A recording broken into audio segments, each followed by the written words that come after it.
काल आपल्या बीएमडब्ल्यूचा ऍक्सिडेंट झाल्यामुळे आज तिला दवाखान्यात न्यायचं होतं. नमस्कार, मी तेजा. 8-8 दिवस आंघोळ न करणाऱ्या प्राण्याने आज चक्क आंघोळ करून सकाळी सकाळी दर्शन दिले.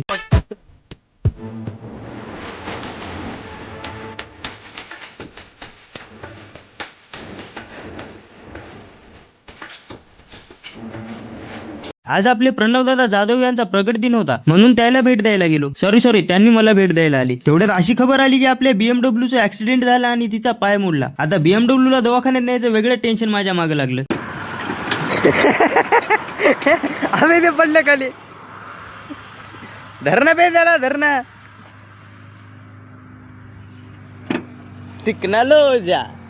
तेवढ्यात आपली विनू बॉस आपल्याला भेटायला आली. बॉसला विचारलं की अचानक असे आम्हास दर्शन देण्याचे काही विशेष कारण. मग बॉस म्हणले की रस्त्यावरील सुंदर दृश्य बघता बघता माझ्या गाडीचा एक डोळा गरागरा फिरत आहे. आता आपली बिना डिग्रीची डॉक्टरकी दाखवून त्यांच्या डोळ्याचं ऑपरेशन करून द्यायचं होतं. त्यांच्या नाही, गाडीच्या डोळ्याचं ऑपरेशन करून द्यायचं होतं. फायनली खटापटा ऑपरेशन करून बॉसचा डोळा सरळ करून दिला. सॉरी गाडीचा डोळा सरळ करून दिला. मग फर्स्ट क्लास आपल्या बीएमडब्ल्यू ला घेऊन हॉस्पिटलला अर्थातच शोरूमला गेलो. आपत्कालीन स्थिती असल्यामुळे डॉक्टर साहेबांनी लगेच आपल्या बीएमडब्ल्यूचं चेकअप करायचं ठरवलं. गाडीची अशी परिस्थिती पाहून डॉक्टर साहेबाला हसू आवरणं झालं. गाडी ऍडमिट करून फी वगैरे भरून परत आलो आपल्या हॉटेल. मस्त जोराशोरामध्ये प्रणवदादाचा अभिष्ट चिंतन सोहळा पार पडला. आता प्रणवदादाला कसं काढायचं हे मजाकडे सोडा. तुम्ही फक्त एवढं करा की आपल्या व्हिडिओला लाईक, फॉलो, कमेंट आणि शेअर नक्की करा.